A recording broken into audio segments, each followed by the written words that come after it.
শোনেন যুবক, 14 ফেব্রুয়ারিতে কার ওন্না ধরে টান দিয়েছিস ভিডিও কিন্তু আল্লাহর ফেরেশতারা করে রাখছে, হিসাব দেওয়ার জন্য রেডি থাকো।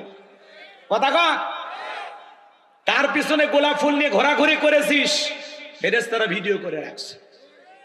আল্লাহর কাছে জবাব দিতে হবে। প্রথম আয়াতের আরো অনেক কথা আছে, আপনারা জবাব দিচ্ছেন কম, এজন্য পরের আয়াতে চলে গেলাম, কষ্ট হয়। আল্লাহ রাব্বুল আলামিন বলেন ইল্লা আসহাবাল ইয়ামিন, ডান পাশে যারা থাকবে তারা নিরাপদ। সুবহানাল্লাহ বলেন, আরেকটু জোরে বলেন সুবহানাল্লাহ। আমার আল্লাহ রাব্বুল আলামিন বলেন ওয়া কুনতুম আজওয়াদান সালাসা ফা আসহাবুল মাইমানাতি মা আসহাবুল মাইমানা ওয়া আসহাবুল মাশআমাতি মা আসহাবুল মাশআমা ওয়াস সাবিকুনাস সাবিকুন উলাইকাল মুকাররাবুন। সূরা ওয়াকিয়ার ভিতরে আল্লাহ পাক জানিয়ে দিলেন কিয়ামতের ময়দানে আল্লাহ তাআলা মানুষকে 3 শ্রেণীতে ভাগ করবে। এর মধ্যে যারা ডানপন্থী তারা হবে জান্নাতি। সুবহানাল্লাহ বলেন। ডান পাশে যারা থাকবে তারা হবে নিরাপদ। এইজন্য আল্লাহ রাব্বুল আলামিন বলেন ইল্লা আসহাবাল ইয়ামিন ফি জান্নাতি ইয়াতাসাআলুন।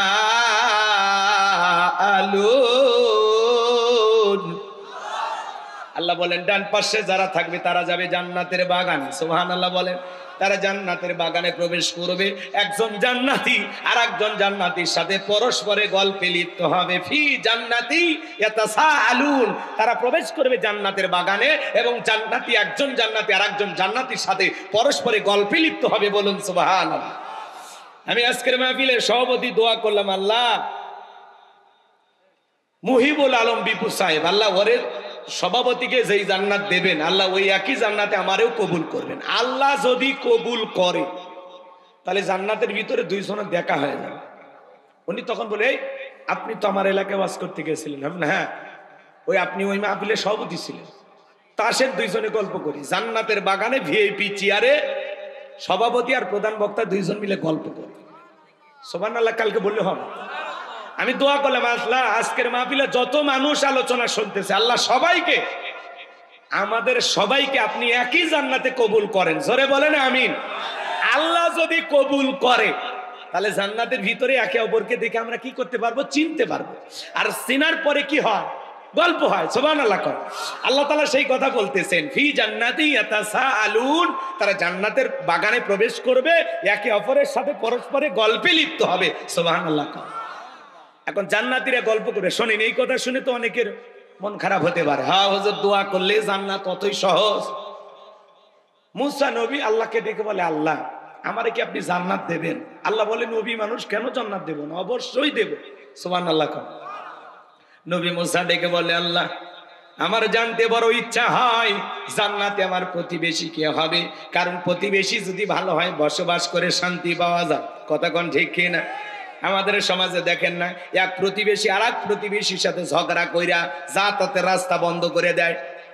বলে আমার সাথে ঝগড়া করে আমার বুকের উপর দিয়ে হাঁটে যাবি, রাস্তা বন্ধ করে দিলাম, এখন মাথার উপর দিয়ে হাঁট।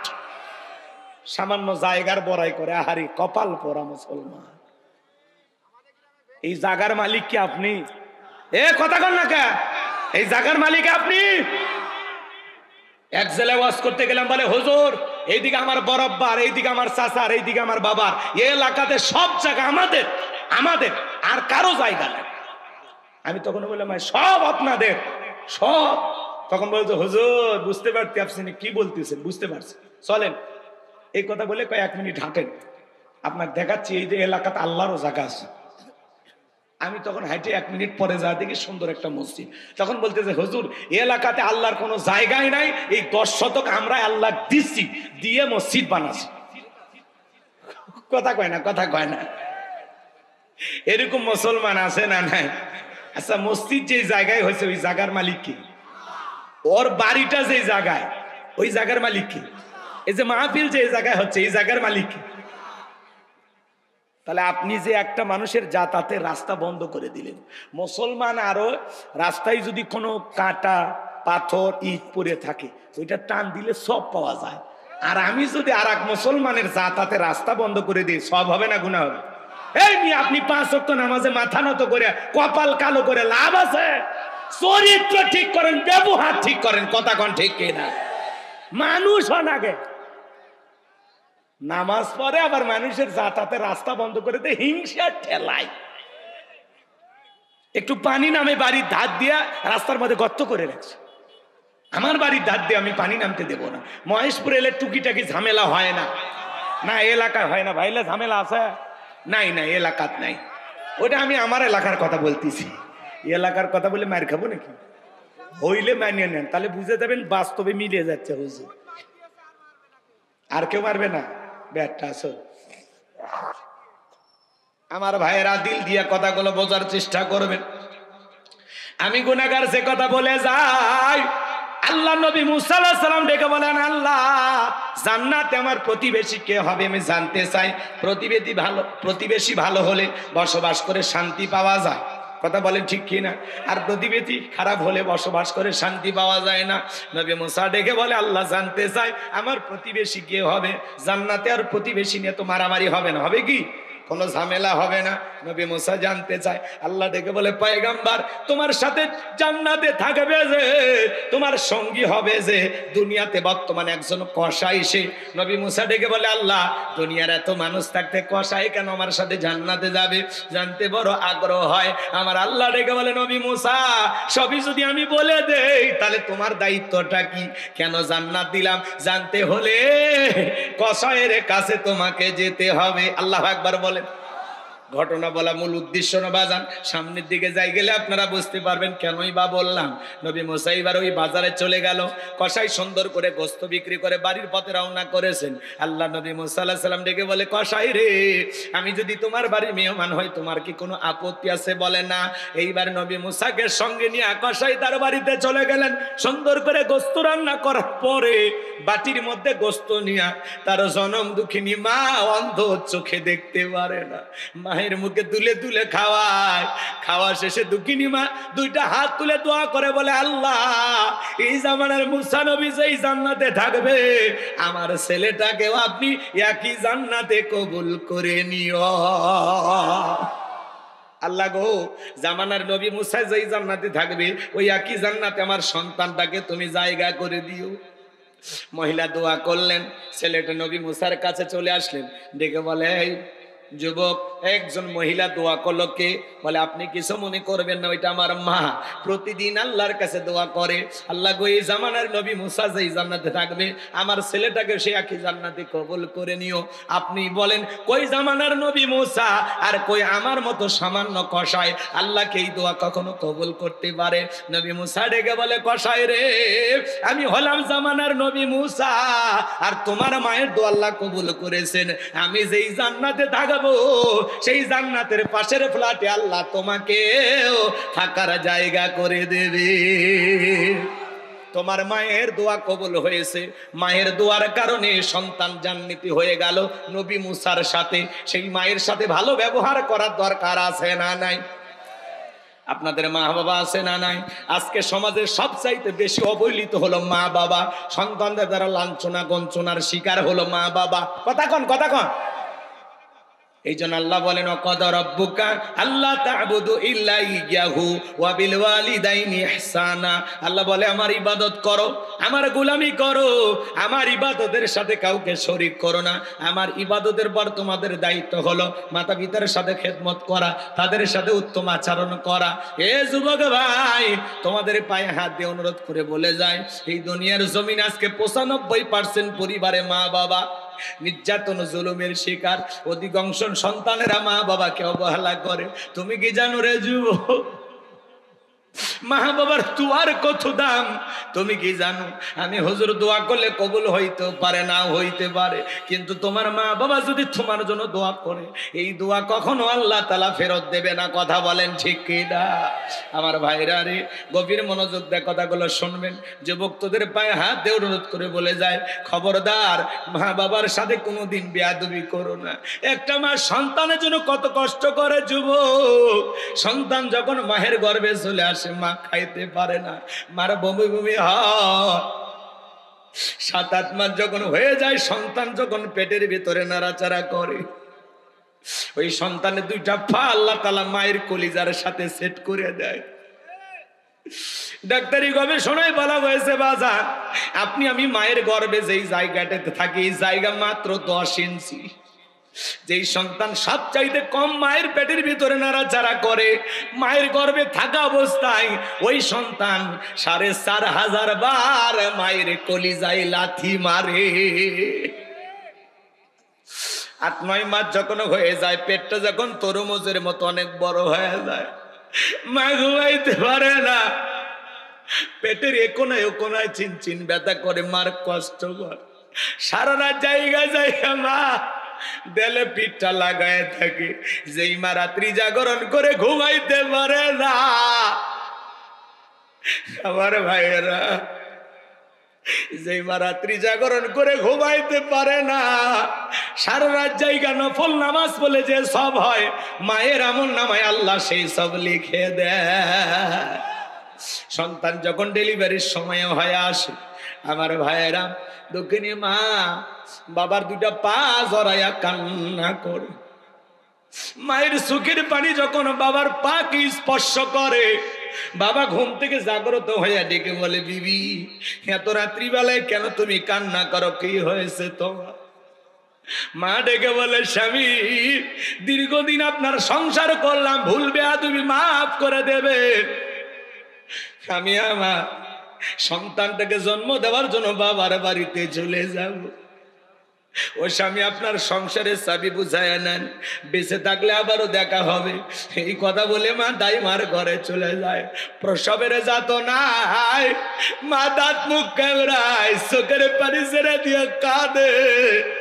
হে যুবক, একটা সন্তান ডেলিভারি করতে গিয়ে কত কষ্ট হয়, কত ব্যথা হয়, দুনিয়ার মা সারা কেউ বুঝবে না। নবীর এক সাহাবী মাকে কাঁধে করে নিয়ে খানায় কাবা তওয়াফ করে। নবী বলে, সাহাবী বড় ভালো কাজ করতেছ। সাহাবী ডেকে বলে, হুজুর আমি যে আমার মাকে কাঁধে করে নিয়ে খানায় কাবা তওয়াফ করলাম, আমি কি আমার মায়ের হক আদায় করতে পেরেছি? বিশ্ব নবী ডেকে বলেন, সাহাবী আল্লাহ যদি তোমাকে কিয়ামত পর্যন্ত হায়াত দেয়, আর তুমি যদি তোমার মাকে কাঁধে নিয়ে খানায় কাবা তওয়াফ করো, তোমার মা তোমাকে জন্ম দেওয়ার সময় প্রসবের যাতনায় আ শব্দ করেছিল, ওই একটা আ শব্দের হক দুনিয়ার কোনো সন্তান আদায় করতে পারবে না। এই জন্য নবীজি বলেছেন, ওমা জান্নাতুকা ওয়া নারুকা, তোমার পিতামাতাই তোমার বেহেশত, তোমার পিতামাতাই তোমার দোজখ।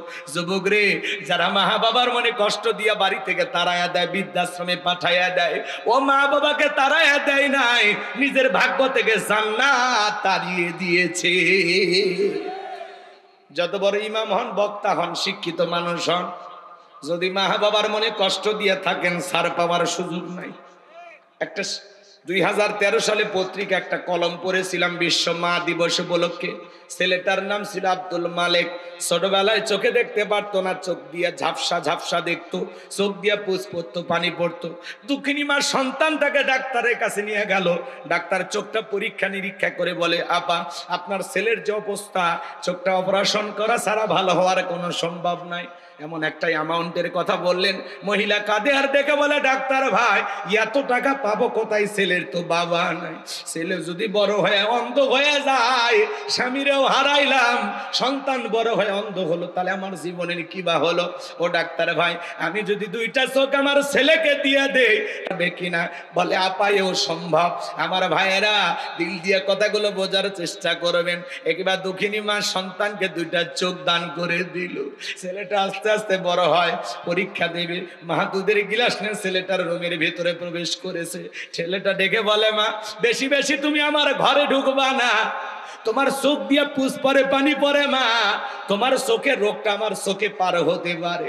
দক্ষিণী মা বুকটা ফাইটা যায়, মনে কষ্ট পায়, মনের দুঃখ মনে চেপে রাখে, সন্তানকে কোনো কিছু বলে না। ছেলেটা চাকরি, আমার ভাইয়েরা পরীক্ষা দিয়ে ভালো রেজাল্ট করেছে, চাকরির সন্ধানে ঢাকায় চলে গেল। ঢাকায় গিয়ে চাকরি পাইছে, সুন্দরী মেয়ে দেখে বিবাহ করেছে। কিন্তু গ্রামের বাড়িতে দুঃখিনী মা পড়ে আছে, মায়ের আর কোনো খোঁজ খবর নাই না। বৃদ্ধ মা অসুস্থ হয়ে পড়ে গেছে, মনে হয় আর দুনিয়াতে বেশি দিন আমি বাঁচবো না। মা চিন্তা করলো, সেই ছেলেটার জন্য সোনার যৌবনটা নষ্ট করলাম, দুনিয়াতে এত কষ্ট করলাম, মরার আগে অন্তত একবার সেই ছেলের মুখটা দেখে আমি মরতে চাই। কি ভাই, যে আপনারা বড় অস্থির, এত অস্থির মন মানসিকতা নিয়ে মাহফিলে আসে। টিকটক দেখে 2-1 মিনিট গান শুনছেন না, হাসির কথা শুনছেন, শুনে মনে করছেন হুজুর মনে খালি ওগুলোই করে। আল্লাহ আল্লাহ আল্লাহ, মাহফিল গুলো হেদায়েতের জন্য। যারা উঠে যাচ্ছে এরা তো মা বাবার সাথে ভালো সম্পর্ক আছে বলে আমার মনে হয়। কয় হুজুর আমার মা বাবা যে খারাপ আপনি জানেন? মা বাবা যদি কাফের বেঈমানও হয় তবু তাদের সাথে খারাপ আচরণের কথা ইসলাম বলে নাই। আপনার মা বাবা আপনারে ঠকাইলে সেই হিসাব মা বাবা দেবে, আপনি হিসাব নেওয়ার কি? আপনাকে আল্লাহ যে দায়িত্ব দিয়েছে, রব যে দায়িত্ব দিয়েছে সেটা পালন করে। আল্লাহ কি বলেন? অকুল্লাহুমা কওলান কারীমা, সম্মান সূচক আচরণ করো, নম্র ভদ্র হয়ে মা বাবার সাথে কথা বলো। মা বাবার দিকে গালি দেওয়া যাবে না, চোখ রাঙানো যাবে না, বাজে কথা বলা যাবে না। কারণ বাবা হলো বটবৃক্ষ আর মা হলো সেই বটবৃক্ষের মূল শিকড়, যেখান থেকে আমাদের জন্ম হয়েছে। এই দুইটা মানুষ পৃথিবীর নিঃস্বার্থ ভালোবাসে, এদের ভালোবাসায় কোনো স্বার্থ থাকে না। এই গ্রামে যদি আমি এখন ওয়াজ বন্ধ করে যাই, প্রত্যেকটা পরিবারে খবর নেই, দেখবেন অধিকাংশ মা বাবা সন্তানদের বিরুদ্ধে পাহাড় পরিমাণ অভিযোগ দেবে। কথা বলেন না? তাহলে এই কথাগুলো তো হেদায়েতের নিয়তে শুনতে হবে। আমি তো আমার জন্য কথা বলতেছি না, কথা বলতেছি আপনাদের জন্য। আমার মা বাবার সাথে আমার আচরণ অনেক ভালো, তারাই উল্টো আমারে ঝাড়ি দেয়। আমি আজ পর্যন্ত তাদের ঝাড়ি দিতে পারি না, কারণ ইসলাম আমাকে সেই অনুমতি দেয়নি।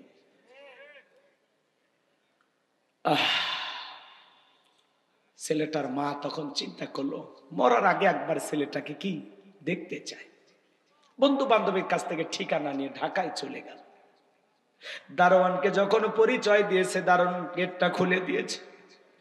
দুঃখিনী মা যখন বাড়ির ভিতরে প্রবেশ করেছে, ছেলেটা মাকে দেখার পরে চলে আসছে বাজার, দৌড়ে এসে বলে, মা কেন তুমি আমার শ্বশুর বাড়িতে এসেছো? মা যদি আমার স্ত্রী শাশুড়ি শ্বশুর দেখতে পারে, মা তোমার পরিচয়টা আমি দিতে পারবো না, তাড়াতাড়ি করে চলে যাও। এই কথা বলে দুঃখিনী মায়ের হাতে কিছু টাকা দিল। এই মুহূর্তে স্ত্রী চলে আসছে, ডেকে বলে, স্বামী কার সাথে কথা বলো? এই সেরা শাড়ি পরা মহিলাটা তোমার কে গো? ছেলেটা মায়ের পরিচয় গোপন করে বলে, এই মহিলাটা আমার গ্রামের বাড়ির কাজের মহিলা। কন্যা উজবিল্লাহ। স্ত্রী চলে গেল, দুঃখিনী মার 2 গাল বেয়ে চোখের পানি পরে আর ডেকে বলে, আব্দুল মালেক তোর বাবা যেদিন মারা গেছে আমি চাইলে অন্য জায়গায় বিয়ে করতে পারতাম, কিন্তু তোর মুখের দিকে তাকাইলে আমার আর দুনিয়ার কিছুই ভালো লাগতো না রে বাবা। যৌবনটাকে উপভোগ করার জন্য চাইলে আর একটা স্বামী ধরতে পারতাম, কিন্তু সে যদি তোরে সন্তানের মতো আদর না করত, আমার কাছে ঘুমাইতে না দিত, সে যদি তোর সাথে খারাপ ব্যবহার করত, এইটা দেখা সহ্য করার মতো শক্তি আমার না। এই জন্য আমি তোর মুখের দিকে তাকায়া মানুষের বাড়িতে চাকরের কাজ কইরা চাকরানির কাজ কইরা তোর মুখে খাবার তুলে দিয়েছি, তোরে পড়াশোনা করাইছি। মাঝে মাঝে যখন অসুস্থ হইতিস রে বাবা, আমি মা সারা রাত জায়গা জায়গা তোর সেবা করতাম। তাহাজ্জুদের যাই না মাঝে চোখের পানি ছেড়ে দিকে দেখা যায় আল্লাহকে বলতাম, আল্লাহ আমার হায়াত নিয়ে হলে আমার আব্দুল মালিককে তুমি বাঁচাইয়া রাখো।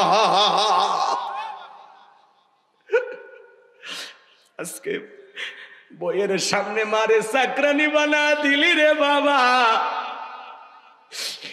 এই প্রতিদান যদি তোর কাছে পাবো, এটা যদি আমি কখনো জানতাম, কোনোদিন তোর কাছে মায়ের পরিচয় নিয়ে দাঁড়াইতাম না। এই নে তোর টাকা, তুই পকেটে রাখ বাবা। আমি মা তোর টাকা নিতে আসি নাই, আমি আসছিলাম জীবনের শেষবারের মতো তোর মুখটা দেখার জন্য। দেখার স্বাদ মিটে গেছে বাবা, ভালো থাক, সুখে থাক। বুক ভরা ব্যথা নিয়ে আমি মা চলে গেলাম, আর কোনোদিন মায়ের পরিচয় নিয়ে তোর বাড়িতে আসবো না। এই কথা বলে জনম দুঃখিনী মা চলে গেল। অসুস্থ অবস্থায় বিনা চিকিৎসায় দুঃখিনী মা মারা গেল। এলাকার মানুষ ধইরা মারে দাফন করে দিল। কয়েক মাস পরে চাকরির প্রমোশন এই ছেলেটা যখন এলাকায় আসছে, হঠাৎ করে মায়ের কথা মনে হয়ে গেছে। দরজায় ডাক দেয়, মা দরজা খোলো। দুঃখিনী মা দরজা খুলবে কিভাবে? আবার মা বলে ডাক দেয়।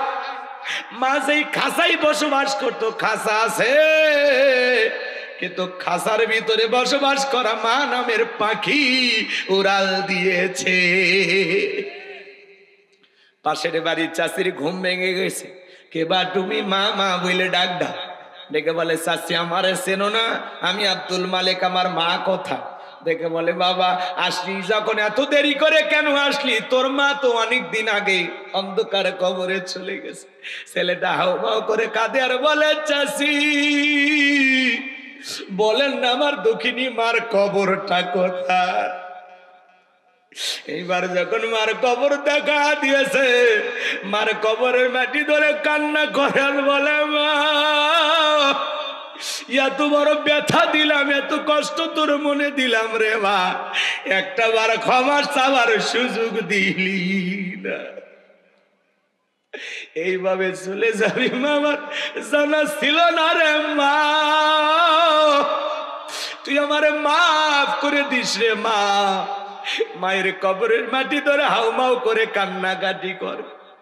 চাষি ডেকে বলে, বাবা এইভাবে মা মা বলে কাঁদলে কি তোর মা কোনোদিন ফেরত আসবে? আয় আয় আমার কাছে আয়, তোর মা জীবনের একখানা চিঠি লেখে গেছে। আরে বলেছে, কোনোদিন যদি আমার আব্দুল মালিক আসে, মায়ের লেখা শেষ চিঠিটা আমার ছেলের হাতে দিও। মালিক কাঁদে আর বলে, চাষি ও চাষি, আমার মায়ের লেখা শেষ চিঠিটা একটু আমারে দাও। হে যুবক, একটা মা সন্তানকে জন্ম দিতে গিয়া ছোট্ট বালতির মতো এক বালতি রক্ত শরীর থেকে ঢেলে ফেলে দেয়। কত মা অজ্ঞান হয়ে পড়ে থাকে। কিছুক্ষণ পরে যখন জ্ঞান ফিরে পায়, ডেকে বলে, কই আমার সোনামানিক, আমার কোলে দাও। মা সন্তানকে কোলে নেয়, গালে মুখে চুমা খায় আর বলে, বাসাদার তোরে দেখার পরে সব কষ্ট আমি মা ভুলে গেলাম। মাঝে কত কষ্ট করে, 2-2.5 বছর বুকের দুধ পান করায়। মা বাবার ঋণ আমি কখনো শোধ করতে পারবো না। মা বাবার তুলনা তো কোনোদিন দুনিয়াতে এত কথায় শেষ করা যাবে না। মা বাবা তুলনা কোনো কিছু দিয়ে পূরণ হবে না। মা বাবা এটা আলাদা একটা নিয়ামত। হে যুবক, সেই মা বাবার মনে কখনো কষ্ট দেওয়া যাবে না। কোন কোন যুবক আছেন মাতা পিতার খেদমত করে তাদের দোয়া নিয়ে জান্নাতে যেতে চান? 2টা হাত তুলে দেখান। আল্লাহ আমাদের সবাইকে পিতা মাতার খেদমত করার তৌফিক দান করুন। জোরে বলুন আমিন। আর একটু জোরে বলেন আমিন। মা বাবার খেদমত করবেন তো ইনশাআল্লাহ? হাত নামান। হে যুবক, খবরদার খবরদার, মা বাবার মনে কষ্ট দিও না। আজকে তুমি তোমার মা বাবার সাথে যে আচরণ করবা, তোমার সন্তান বড় হয়ে তোমার সাথে একই আচরণ করবে। একটা শিক্ষিত লোকের গল্প পড়েছিলাম। বাড়িতে অনেক ভিআইপি খাওয়ার আয়োজন হয়েছে, তেহেরি নেহেরি বিরিয়ানি রোস্ট গরুর গোস্ত খাসির গোস্ত, সেই ভিআইপি খাওয়া। একটা ভাঙ্গা প্লেটে কিছু একটু খাবার দিয়ে ছোট্ট বাচ্চাকে বলতে সেটা তোর দাদু ভাইকে দিয়ে আয়। এখনকার বাচ্চারা অত বৈজ্ঞানিক, সেই বুদ্ধি সন্তানদের মাথায়, কথা কয় না। এক একটা বাচ্চা মানে কম্পিউটার। তখন বলতেছে আব্বু আমরা এত ভালো খাইলাম আর দাদুর জন্য এই খাবার, ব্যাপারটা কি? তখন বলতেছে তোর দাদুর বয়স হয়ে গেছে, এই খাবার দিয়ে আয়, এটা দিয়েই হবে। তখন বলতেছে আব্বু তাহলে আমি এই প্লেটটা যত্ন করে রেখে দেবো, দাদুর মতো যখন তোমার বয়স হবে এই প্লেটে করে আমি তোমাকে খাইতে দেবো। শিক্ষিত মানুষ বিবেকের দরজা খুলে গেছে, সঙ্গে সঙ্গে প্লেটের খাবার ফেলায় দিয়ে বলতেছে বাবা তোর আজকে এমন একটা শিক্ষা দিলি, কলেজ বিশ্ববিদ্যালয়ে যা শিখতে পারি না তোর কাছে তাই শিখলাম। এই কথা বলে সন্তানকে বুকের সঙ্গে জড়ায় নিয়া বাপকে যে স্টোরুমে ফেলায় দিছে, ওখান থেকে বিল্ডিং এর উপরে তুইলা সুন্দর করে গোসল করায় দিয়ে নতুন জামা পরে বাবাকে খুব আদর আপ্যায়ন করতেছে। স্ত্রী ডেকে বলতেছে কি বাবা এ বৃদ্ধ মানুষটাকে আবার উপর তুলেন, কারণটা কি? তখন বলতেছে আজ থেকে আমরা যা খাবো বাবা তাই খাবে, আমরা এই রুমে ঘুমাবো, পাশের রুমে বাবা ঘুমাবে, বাবার সাথে যদি করিস বাড়াবাড়ি 1 2 3 পাঠাইয়া দেবো তোরে বাপের বাড়ি। কথা কয় না? বইয়ের ভালোবাসা বইয়ের কাছে, মা বাবার ভালোবাসা মা বাবার কাছে, কথা বলেন ঠিক কিনা? কাউকে বেশি প্রাধান্য দিদিকে কারো প্রতি অবহেলা করা যাবে। হে যুবক, শ্বশুর বাড়ির একটা পালসার ডিসকভার পায় পাগল হয়ে যায় না। একটা যৌতুকের মোটর সাইকেল পাইলে শাশুড়ির দরজায় ব্রেক করে ডাক দেয় আম্মা।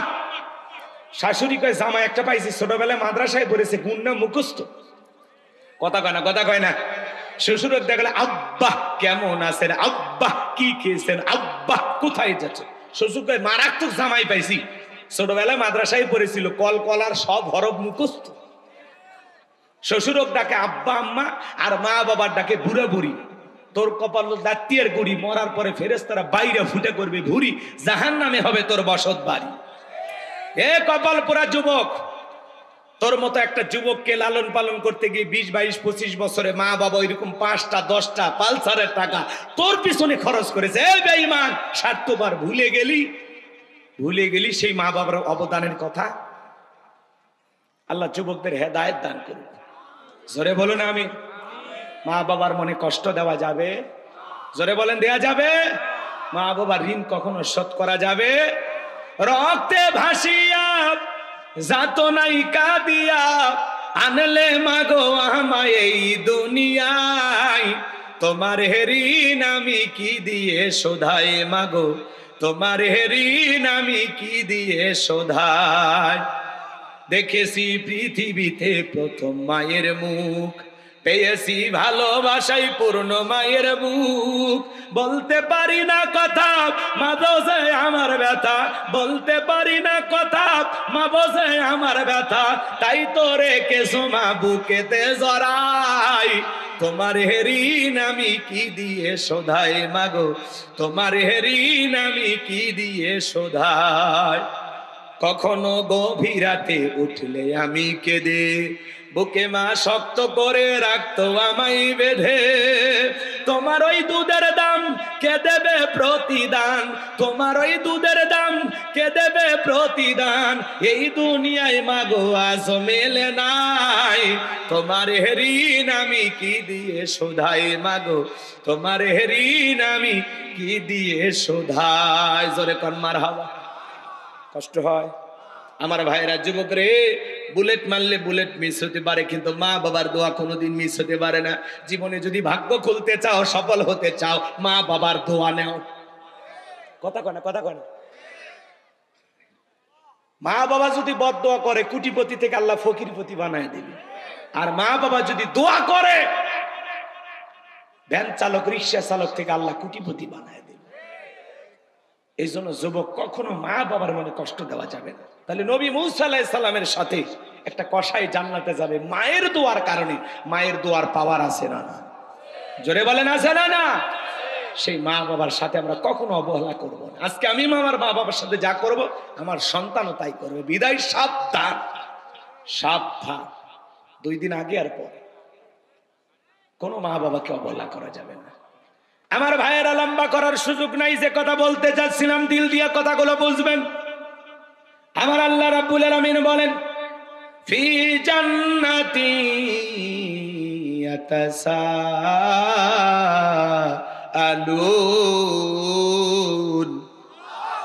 আল্লাহ রাব্বুল আলামিন বলেন তারা জান্নাতে প্রবেশ করবে, একজন জান্নাতি আর একজন জান্নাতীর সাথে পরস্পরে গল্পে লিপ্ত হবে। জান্নাতীরা গল্প করতে করতে তাদের দৃষ্টি চলে যাবে নিচের দিকে।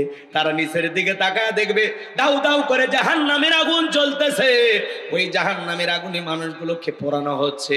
আমার ভাইয়েরা তখন ওই জাহান্নামের ভিতরে আগুনে পুড়তে দেখবে অসংখ্য মানুষকে। এদের মধ্য থেকে কিছু মানুষকে দেখে তারা চিনতে পারবে। আর তখন তা জান্নাতীরা ওই জাহান্নামীদেরকে প্রশ্ন করে বলবে আনিল মুজরিমিন, হে অপরাধীরা, মা সালাকাকুম ফি সাকর, কোন অপরাধে, কি অপরাধে সাকর নামক জাহান্নামে তোমরা এসেছো? আনিল মুজরিমিন, অপরাধী সম্পর্কে তারা জিজ্ঞাসা করবে মা সালাকাকুম ফি সাকর, কোন অপরাধে সাকর নামক জাহান্নামে তোমাদেরকে নিয়ে আসছে? দুনিয়ার জীবনে কেমন অপরাধ করছো যার কারণে তোমরা এই জাহান্নামের আগুনে জ্বলতেছো? আমার ভাইয়েরা, ওই জাহান্নামের আগুনে যারা জ্বলবে পূর্বে, এই দুনিয়ার আগুনের চাইতে জাহান্নামের আগুনের পাওয়ার 70 গুণ বেশি। ওই জাহান্নামের আগুনে মানুষ জ্বলবে পূর্বে, চেহারা হয়ে যাবে কয়লার মতো কালো। জাহান্নামের আগুন সহ্য করার শক্তি আমাদের কারো নাই। হযরত আবু হুরায়রা বলেন আল্লাহ জাহান্নামের আগুনকে 1000 বছর জ্বালায় জাহান্নামের আগুনের কালার হয়েছিল সাদা, আবার 1000 বছর জ্বালায়া জাহান্নামের আগুনের কালার হয়েছিল লাল বর্ণ, আবার 1000 বছর জ্বালায়া জাহান্নামের আগুনের কালার হয়েছিল কৃষ্ণ বর্ণ। ওই জাহান্নামের আগুনে জ্বলবে পূর্বে কি? আহা, জাহান্নামের কথা শুনে উঠে যান। জান্নাতের টিকিট তো আপনারা পাইছেন। আল্লাহ যেন আপনাদেরকে জান্নাতি হিসেবে কবুল করে। জোরে কোন আমি মুসাফির বদদোয়া দেব না, কিন্তু আমি বলবো মেহমানকে নিয়ে এসে এরকম করবেন না, তাহলে খারাপ লাগে। ওয়াজ শোনার নিয়তে যাবেন, বক্তার চেহারা দেখার জন্য না, জ্ঞান শোনার জন্য না। আমি কি খারাপ কথা বলতেছি? ওয়াজগুলো কি খারাপ? জীবনে এগুলো শোনার প্রয়োজন আছে না নাই? মনে রাখবেন, যতক্ষণ পর্যন্ত আপনি আমি পরিবর্তন না হতে পারবো ততদিন সমাজ রাষ্ট্র কিচ্ছু পরিবর্তন করতে পারবেন না। আগে নিজে ভালো মানুষ হওয়া লাগবে। নিজে ভালো হন না, আপনি দোয়া করতেছেন আল্লাহ উমরের মতো নেতা বানায় দাও। এই বেটা, উমরের দেশে থাকার মতো জনগণ তুমি হইতে পারছো? হ্যাঁ, আজকে জুতার মালা দিয়ে এক মুরব্বীকে ঘুরানো হয়েছে, তিনি নাকি মুক্তিযোদ্ধা। আবার কেউ বলেতেছেন তিনি 9টা মামলার আসামি। এক মুক্তিযোদ্ধাকে অপমান। আরে ভাই, একটা বৃদ্ধ মানুষকে কেন জুতার মালা দেবেন? যদি অপরাধ করে প্রশাসন আছে। উনি আবার উল্টাপাল্টা বলতেছে। এই যে নোয়াখালীতে এই ঘটনাটা ঘটছে, কুমিল্লা 14 গ্রাম, একটা বৃদ্ধ মানুষকে কেন জুতার মালা? এমনি ভারতের মিডিয়ায় তোলপা, রিপাবলিক বাংলা তোরা লাফাইচার বলতেছে এই যে দেখেন ভারতে ইউনূস সরকার থাকা অবস্থায় কিভাবে একজন মুক্তিযোদ্ধাকে অপমান করা হচ্ছে। আপনারা এটা মিডিয়ার আরো খোরাক করে দিচ্ছেন কেন ভাই? উনি যদি কোনো অপরাধ করে থাকে প্রশাসন ধরবে। আপনার মনে কোনো ক্ষোভ থাকলে ওনার নামে মামলা করেন। উনিও নাকি অনেক জুলুম করছে, ঝামেলা করছে, বিগত সরকারের 5-8টা গোলাম ছিল। তো যাই হোক, সবচেয়ে বড় পরিচয় উনি নাকি একজন মুক্তিযোদ্ধা। সত্যি মুক্তিযোদ্ধা কিনা ভুয়া মুক্তিযোদ্ধা কেমনে বুঝবেন? তাই বলে একটা মানুষকে, বৃদ্ধ মানুষকে জুতা পরায় কেন ঘুরাইলেন? এর পেছনে কি রহস্য? কারা এদেরকে ঘুরাইলো? এটা কোনো গভীর ষড়যন্ত্র কিনা বিষয়টা তদন্ত করে দেখার দরকার আছে না নাই? আজকে সমাজে চতুর্দিকে অশান্তি, কোথাও শান্তি নাই। শান্তি পেতে হলে কোরআনের সমাজ কায়েম করা লাগবে। সিদ্ধান্ত না লাগবে আগামীতে আর যাই হোক কোন নারীকে দেশের প্রধানমন্ত্রী বানানো যাবে না। 16 বছর আমরা অনেক জুলুমের শিকার হয়েছি, কথা বলে ঠিক কিনা? আগামীতে সিদ্ধান্ত না লাগবে বাংলাদেশের প্রধানমন্ত্রী হবে পুরুষ। কারা কারা চান হাত তুলে দেন। লিল্লাহে তাকবীর। হাত নামান। নারীদের দেখার দিন শেষ, আগামীতে পুরুষের বাংলাদেশ। কথা কন। উনি পাশের দেশে গেছে, চট করে আবার ঢুকতে চাই। ঢুকবেন তাহলে বের হলেন কেন? এই দেশ আপনার বাবার, এই দেশ আপনার স্বামীর। আপনি আসেন। এই দেশের 18 কোটি মানুষের 36 কোটি চোখ তাকায় আছে। কথা কন ঠিক কিনা? রাগ করতেছেন আপনারা? বাবু আইবা, তুমি আইবা গো, সেই দিন আইসা বুবু ক্ষমতা পাইবা না। বুবু আইবা, তুমি আইবা গো, সেই দিন আইসা বুবু ক্ষমতা পাইবা না। খোঁজ নাই বুবু কাদের কাকার, অবস্থা খারাপ করবে যে বাবার, হাউ না গেলে এখন সামনে আসে না। নেহাতা করবি সব ছেলের ভিতর, আমি আসি ডরের ওপর, কখন জানি আসে গ্রেপ্তারি পরোয়ানা। বুবু আইবা তুমি আইবা গো, সেই দিন আইসা বুবু ক্ষমতা পাইবা না। কথা বলে এ খুশি হয়েছে? চাঙ্গা দেখছেন, চাঙ্গা হয়ে গেছে। আসলে আর শোনে না, কেউ আর শোনে। আর পরে কয় হুজুর এসে এগুলো কি করি, জাতি জাতি। চাচা ঠিক আছে, চাচা কয় ঠিক আছে। ওরে বাবা, রাগ করতেছেন আপনারা, রাগ করতেছেন। তাহলে জাহান্নামে যারা জ্বলতেছে ওরা বলবে আমাদের 4টা অপরাধ। 4টা অপরাধ কি বলবো? দোয়া করলেই ভালো, যেভাবে আপনারা ওটা বসা করতেছেন, কথা না বলা ভালো। 4টা অপরাধ আমি কয়েক মিনিটে শেষ করে দেবো ইনশাআল্লাহ। এদিক খেয়াল করে, মেয়ে মানুষ ক্ষমতায় গেলে ঝামেলা, মেয়ে মানুষের রাগ বেশি, জেদ বেশি। দেখেন না, স্বামীর সাথে ঝগড়া লাগে, হাড়ি পাতি ভাঙ্গে ফেলে দেয়, স্বামী তুলে আছাড় মারে। মেয়েদের জেদ বেশি, রাগ বেশি। এই জন্য সিদ্ধান্ত নেয় আগামীতে আর যাই হোক কোন নারী যেন প্রধানমন্ত্রী না হয়। কথা ক্লিয়ার? এই মেসেজটা মনে রাখ। যেই দলেরই হোক পুরুষ চাই, পুরুষ পুরুষ হবে আমাদের অভিভাবক। কথা কন ঠিক আছে? আমার ভাইয়েরা দিল দিয়া কথাগুলো বুঝুন। জান্নাতীরা তখন প্রশ্ন করবে আনিল মুজরিমিন, হে অপরাধীরা, মা সালাকাকুম ফি সাকর, কোন অপরাধে এই সাকর নামক জাহান্নামের আগুনে জ্বলতেছো? দুনিয়ার জীবনে তোমাদের কয়টি অপরাধ ছিল? ওরা তখন বলবে আমাদের অপরাধ হলো 4টি। 1 নাম্বার অপরাধ, ক্বালু লাম নাকু মিনাল মুসাল্লিন। ওরা বলবে আমরা দুনিয়াতে মুসল্লি ছিলাম না, নামাজ পড়তাম না, সালাত আদায় করতাম না। আজান দিয়েছে, উত্তর পাড়ার আব্দুল মালিক মসজিদে ঢুকেছে, আর আমি ঘাড় বেঁকা করে জমির ভিতরে গেছি কোদাল নিয়া। কথা কয় না গো? বলা হলো ভাই নামাজটা পড়ে কোদাল নিয়ে মাঠে যান, কয় না আজকে জমিতে পানি না নিলে ধান লাগানো হবে না, অতএব আজকেই পানি নেওয়া লাগবে, নামাজ যাই যাক। এই যে দুনিয়া, ক্বালু লাম নাকু মিনাল মুসাল্লিন, ওরা বলবে আমরা দুনিয়াতে মুসল্লি ছিলাম না, নামাজ আদায় করতাম না, সালাত আদায় করতাম না। পাশাপাশি দোকানদার আজান দেওয়ার পরে ওই মহেশপুরের দোকানদার একজন ভাই দোকানদারি বন্ধ করে নামাজে চলে গেল, আর আপনি দুনিয়াতে দুনিয়ার লোভে পইরা দোকান খুলে বসে থাক। চোখের সামনে মানুষ মসজিদে গেছে, আমি দুনিয়ার খেলা নিয়ে ব্যস্ত ছিলাম, দুনিয়ার কাজ নিয়ে ব্যস্ত ছিলাম, দুনিয়ার ব্যবসা নিয়ে ব্যস্ত ছিলাম, এই কারণে আপনি জান্নাতে আর আমি জাহান্নামে। বলে চোখের সামনে দেখেছি একজন দোকানদার দোকানদারি বন্ধ করে মসজিদে গেছে, দোকানে লেখা আছে শাটারে নামাজের বিরতি। শাটারে কি লেখা আছে? নামাজের বিরতি। চোখের সামনে মানুষ নামাজে যায় মসজিদে, আমি তাকায় দেখছি। মুরব্বী বলছে এ যুবক, চলো মসজিদে যাই। আমরা বোট খেলা নিয়ে ব্যস্ত ছিলাম। উল্টো আরো মুরব্বীকে ধমক দিয়ে বলছিলাম, চাচা আমাদের বয়সে আপনি কি করছিলেন? কথা কয় না। এইবার মুরব্বী চাচা মন খারাপ করে মসজিদে চলে যায়, আর যুবক বলে মুরব্বী কেমন দিলাম? ভালোই দিছি।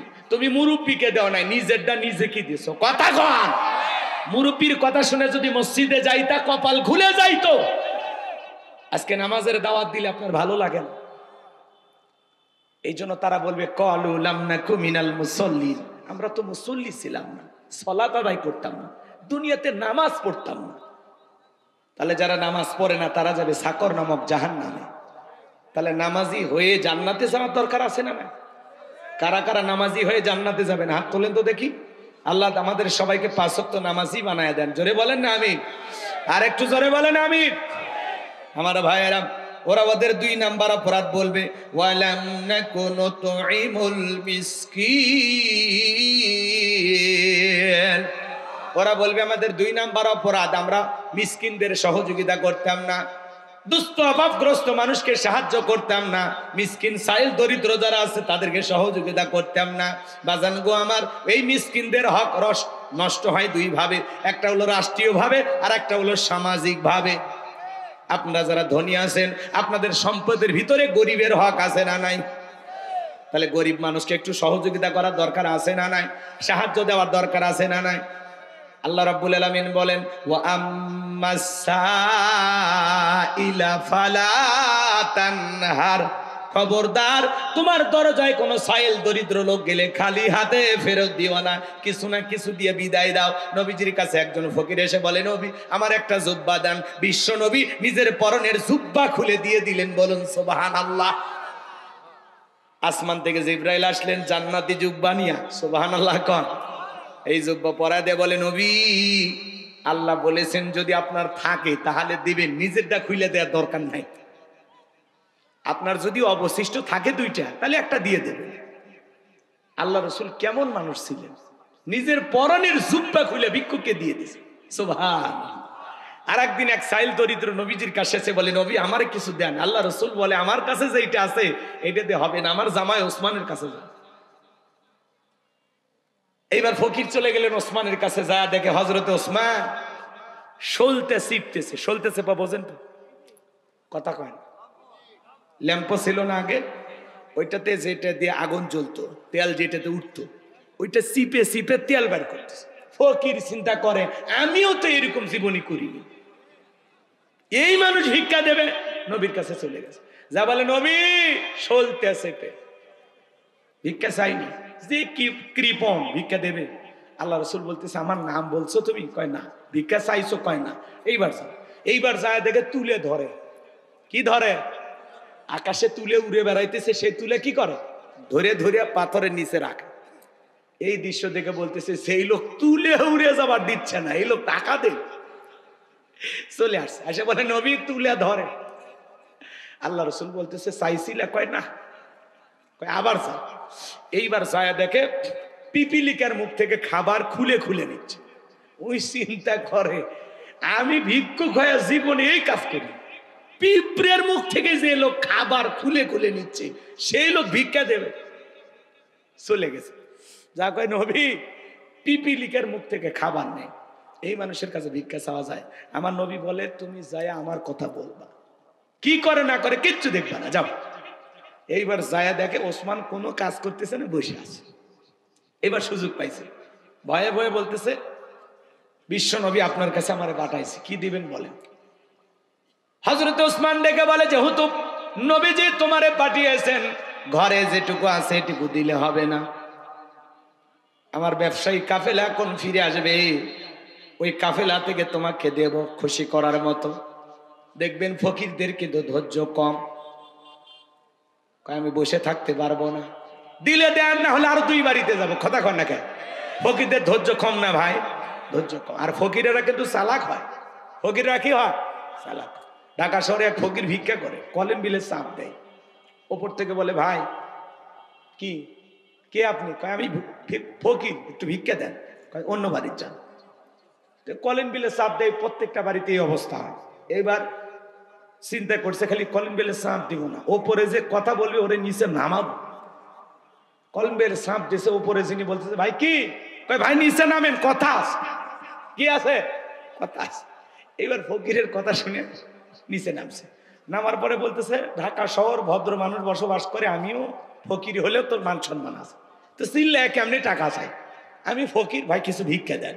তখন বলতে চাই বেটা এটা তো জোরে বললেই পারতিস, আমি চাইলে দিতাম, না চাইলে না দিতাম। কয় না ভাই এত জোরে বলবো, ফকির হলে তো আমার একটা সম্মান আছে। তখন বলছে ও তাই, ঠিক আছে চল। এই ফকিরকে নিয়ে 3 তলায় গেছে, যা বলতেছে ভাই আমার কাছে কিছু না, আপাতত মাফ করে দেন। তখন বলতেছে ভাই এই কথা তো নিচে বললেই বলতে পারতেন। কয় না তুমি ফকির হয়ে যদি তোমার সম্মান থাকে, আমি ঢাকায় বসবাস করি আমার সম্মান নাই, আমি নিচে কেন মাফ চাবো? এজন্য উপরে তুলে মাফ চাইছি। ফকিরও যেরকম চালাক, জনগণও হয়েছে এরকম চালাক। কথা কোন ঠিক কিনা?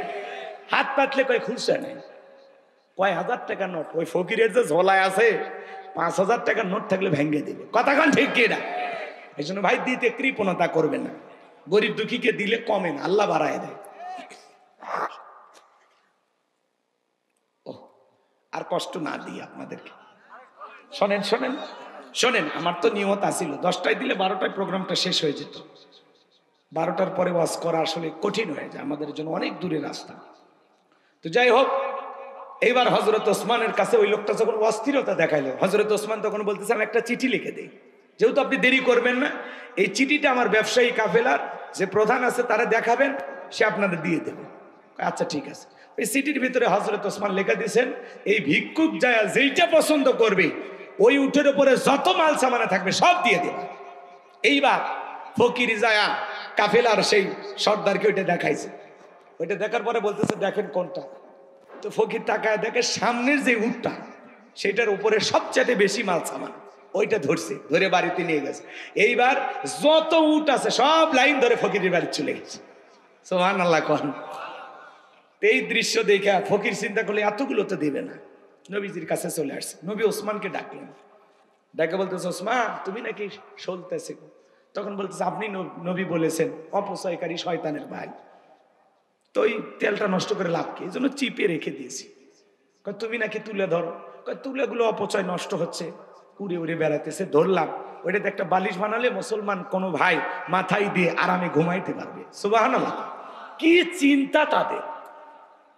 তখন বলতেছে পিপিলিকার মুখ থেকে নাকি খাবার নাম। তখন বলতেছে নবী আমি প্রত্যেকটা প্রাণী আমার বাড়িতে যেগুলো আছে সবাইকে খাবার দিই, পিপিলিকার গর্তেও আমি খাবার খাইতে দিই, কিন্তু ওরা খাবারগুলো নষ্ট করতেছে। ওরা যে খাবার নষ্ট করতেছে এই খাবার খাওয়ার মতো তারা উপযুক্ত না, এটা অপচয় হয়ে যাবে, আল্লাহর কাছে জবাব দিতে হবে। এই জন্য আমি পিপিলিকার মুখ থেকে খাবারগুলো সংগ্রহ করেছি। সুবহানাল্লাহ। এইবার বলো উট যে সব চলে গেছে কি করবা? আপনি এটা বলেছেন 1 টাকা দান করলে 10 টাকা পাওয়া যাবে, আমি যা দেব, আমি তো আল্লাহর সাথে ব্যবসা করতে চাই। ফকিরের কাছে যা গেছে সব দিয়ে দিলাম। সুবহানাল্লাহ সুবহানাল্লাহ।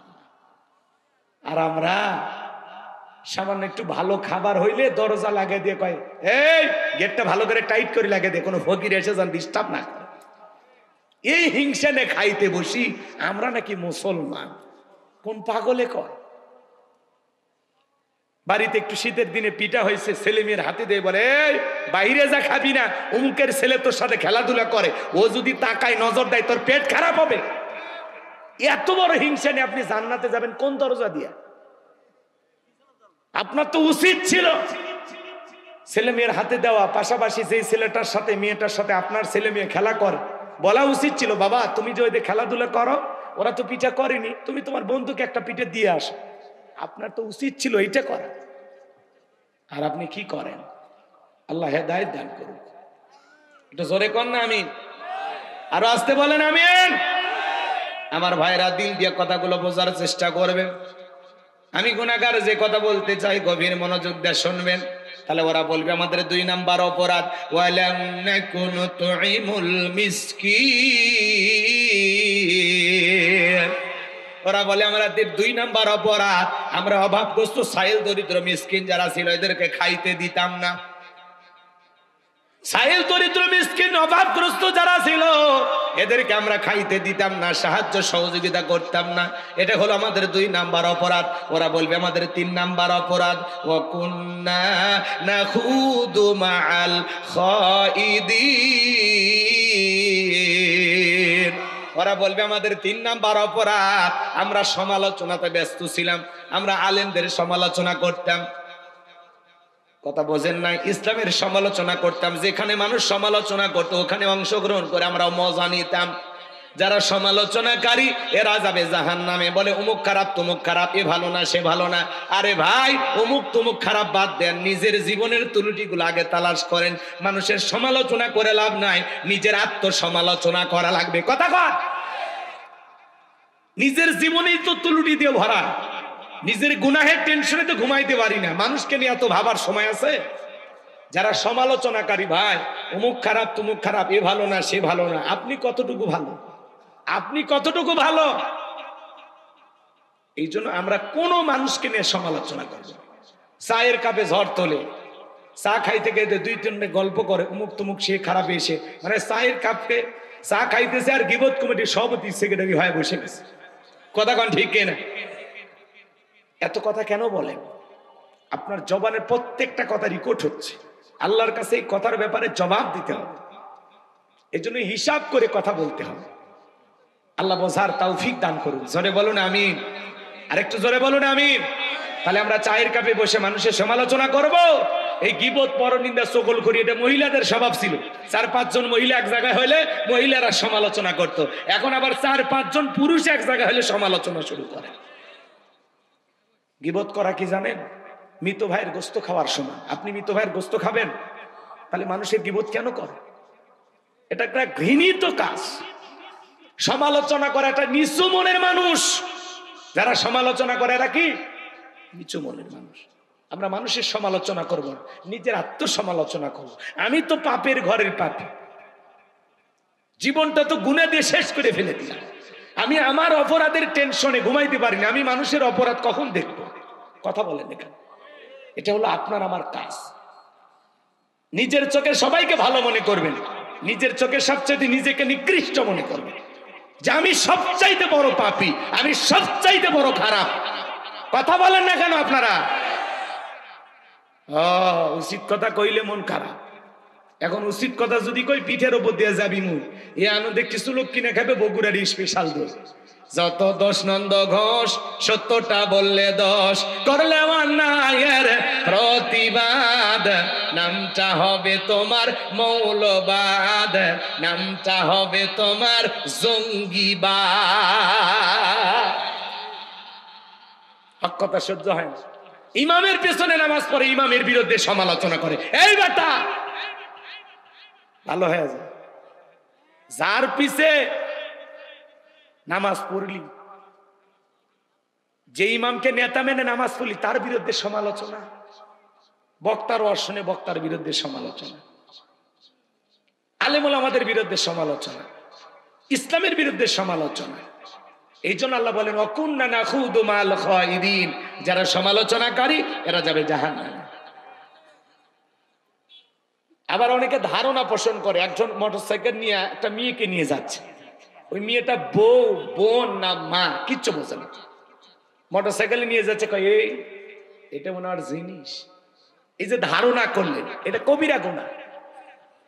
ওটা ওর মা না বোন আপনি কি জানেন? না বউ আপনি জানেন? তো ধারণা করে কেন কথা বলতেছেন? আমরা তো এগুলো নিয়ে ব্যস্ত আছি। ভালো আমলের কথা কাজে লাগে না। কি হয়েছে বাপ? এখন শেষ বেলায় এগুলো দিকে লাভ আছে, কষ্ট হয়। তাহলে ওরা বলবে আমাদের 3 নাম্বার অপরাধ ওয়াকুন্না নাখুদু মাল খায়িদিন। আমরা দুনিয়াতে সমালোচনা করতাম, সমালোচনা করতে ব্যস্ত ছিলাম। আমরা ছিলাম সমালোচনাকারী। যারা মানুষের সমালোচনা করত, ইসলামকে নিয়ে সমালোচনা করত, আলেমদেরকে নিয়ে সমালোচনা করত, সমালোচনায় যারা ব্যস্ত ছিল, এই সমালোচনাকারীরা যাবে সাকর নামক জাহান্নামে। এইবার তাদের 4 নাম্বার অপরাধ ওয়াকুন্না নুকাযযিবু বিয়াউমিদ্দিন। ওরা বলবে আমাদের 4 নাম্বার অপরাধ, আমরা কর্মফল দিবসকে অস্বীকার করতাম। মালিক ইয়াউমিদ্দিন, শেষ বিচার দিবসের মালিক আল্লাহ, বিচারের ফয়সালা জান্নাত জাহান্নাম হবে, এটা আমরা অস্বীকার করতাম। আমরা মনে করতাম কর্মফল দিবস বলতে কিছু নাই, পরকাল টরকাল আমরা পুরোটাই অস্বীকার করতাম। কিসের পরকাল? মরার পরে যা হয় একটা হবে, এরকম চিন্তা ভাবনায় আমরা বিভোর ছিলাম। আমরা পরকালের প্রতি বিশ্বাসী ছিলাম না। যে পরকালের প্রতি বিশ্বাসী, যে আল্লাহর আখিরাতকে ভয় করে, তার পিটায়াও গুনাহ করানো সম্ভব নয়। কথা বলে ঠিক কিনা? ইয়া আইয়ুহাল্লাযীনা আমানু তাকুল্লাহ, হে ঈমানদারগণ আমি আল্লাহকে ভয় করো, হাক্কা তুকাতিহি, ভয় করার মতো ভয় করো। যার অন্তরে আল্লাহর ভয় আছে, পরকালের ভয় আছে, কবরের ভয় আছে, জাহান্নামের ভয় আছে, সেই মানুষ কখনো গুনাহ করতে পারে না। আল্লাহকে ভয় করেন। হে যুবক, গুনাহ করার আগে চিন্তা করো, দুনিয়ার কেউ দেখতেছেন, একজন দেখতেছেন, তিনি কে? রাত 2টার দিকে কার জানালায় গিয়ে গল্প করলি? কথা কয় না কে? কারে যা প্রেমের প্রস্তাব দিলি? সব বিকট। এই যে মোবাইল, সারা রাত আমরা মোবাইলটা ঘরের ভিতরে নিয়ে উল্টা পাল্টা যা খুশি সব দেখতেছি। এই যে গোপনে একা একা কম্বলের ভিতরে, ল্যাপের ভিতরে যা দেখতেছেন, এই ব্যাপারে আল্লাহর কাছে একদিন জবাব দিতে হবে। যাদের অন্তরে পরকালের ভয় আছে, কবরের ভয় আছে, আল্লাহর হিসাবের ভয় যে করে, যে আল্লাহর সামনে দাঁড়াইতে হবে, কি নিয়ে দাঁড়াবো, কি নিয়ে দাঁড়াবো আমি পরকালে? মালিকের কাছে কি হিসাব দিব?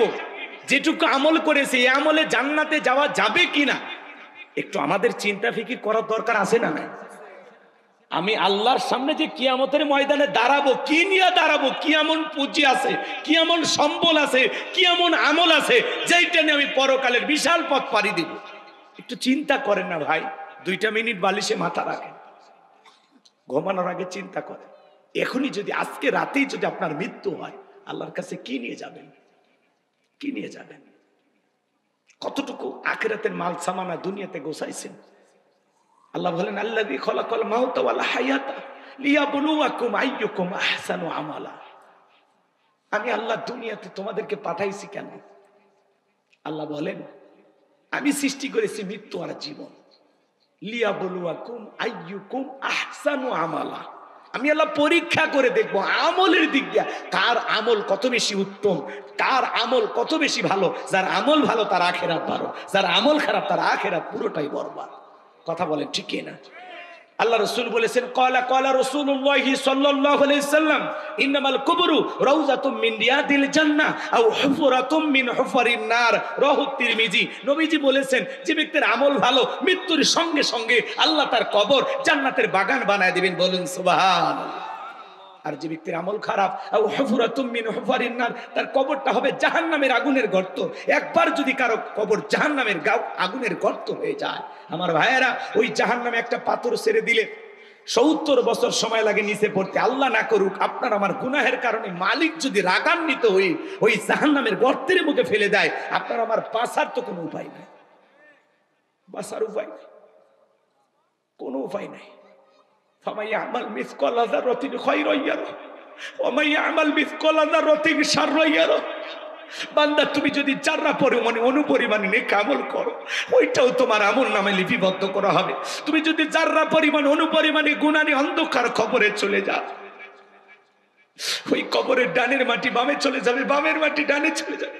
এমন জোরে চাপ দিবি, এক পাঁজরের হাড় অন্য পাঁজরে ঢুকে যাবে। কবরে থাকা অন্ধ ফেরেশতা চোখে দেখে না, কানে শোনে না, হাতুড়িতে আঘাত করবে, মাথাটা চূর্ণ বিচূর্ণ হয়ে যাবে। বিষাক্ত সাপ একবার সবল মারলে পা থেকে মাথা পর্যন্ত বিষের যন্ত্রণায় দেহটা চলে পুড়ে শেষ হয়ে যাবে। আমি তো আতঙ্কে আছি কবর নিয়ে। আমার কবরে কি হবে? আমি একা একা কেমনে থাকবো? ওই কবরের উপরে বাঁশের বিছানা বিছা দিয়া মাটি চাপা দেওয়ার পরে ওই অন্ধকার কবর, নাই সাথী, নাই বাতি, নাই জানালা, নাই দরজা। আমি একা একা কেমনে থাকবো? কিভাবে কাটবে আমার কবরের প্রথম রাত? যদি মালিকের ভয় থাকতো, আল্লাহর আযাবের ভয় থাকতো, আমরা গুনাহ করতে পারতাম না। আজকে পরকালের ভয় নাই। মসজিদ গুলো চাকচিক্য, কত সুন্দর, কত টাইলস, কিন্তু মুসল্লি নাই, নামাজই নাই।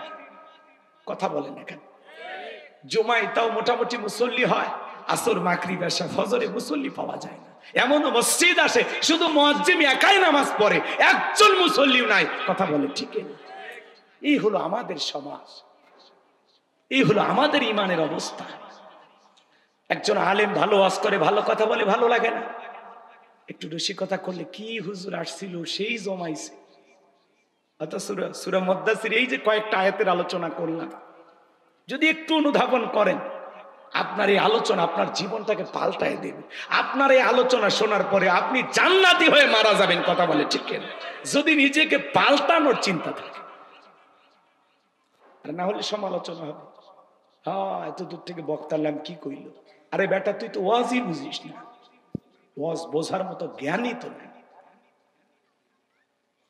প্রত্যেকটা আয়াতে কথা আছে, প্রত্যেকটা আয়াতে। সার সংক্ষেপ কথা বলি, এতক্ষণ কি করলাম, চিল্লালাম। শোনেন, আল্লাহ তাআলা কি বলেছেন? প্রত্যেকটা ব্যক্তি তার কৃতকর্মের ব্যাপারে আবদ্ধ। আপনার জীবন লিখিত কর্মের হিসাব আপনাকে দিতে হবে। 2 নাম্বার, ডানপন্থী যারা, এরা যাবে জান্নাতে। সুবহানাল্লাহ। জান্নাতীরা জান্নাতি, ভিতরে জান্নাতি আর একজন জান্নাতির সাথে পরস্পরে গল্প করবে। সুবহানাল্লাহ। গল্প করতে তাদের দৃষ্টি চলে যাবে নিচের দিকে, তারা তাকায় দেখবে জাহান্নামের আগুনে মানুষগুলো জ্বলতেছে, পুড়তেছে।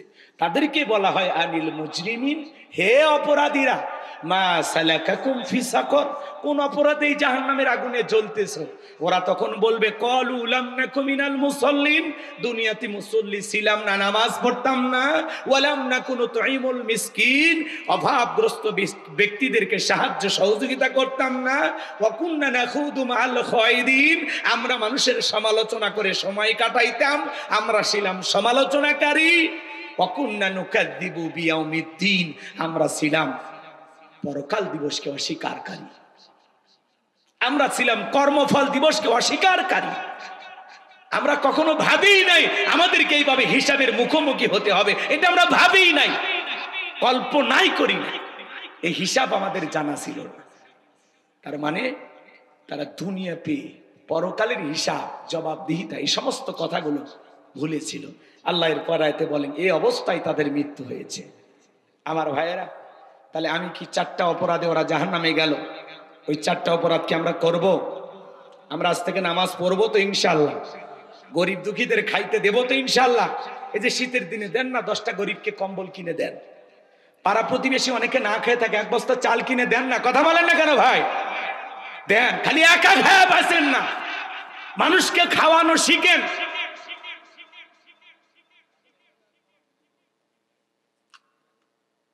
একা খাইলেন, আরে ভাই খাওয়ার জায়গা তো জান্নাতে, দুনিয়াতে কয়টা খাবেন?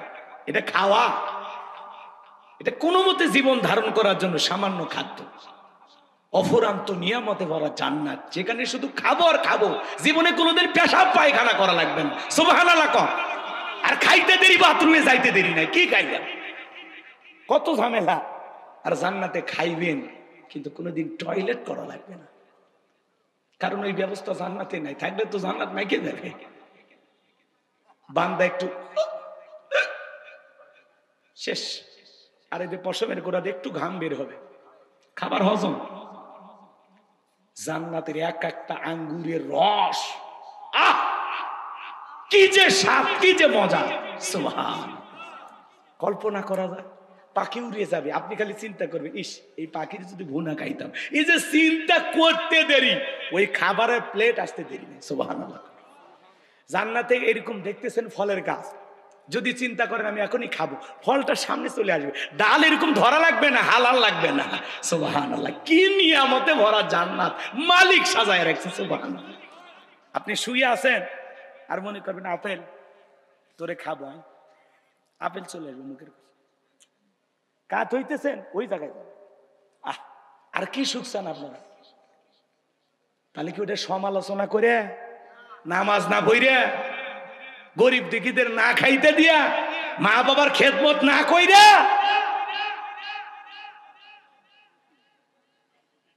এরপরে বললে আমাদের 4 নাম্বার অপরাধ, অকুন্না নাকাযযিবু বিয়াউমিদ্দিন, অকুন্না নুকাযযিবু বিয়াউমিদ্দিন, আমরা পরকাল দিবসকে অস্বীকার করতাম।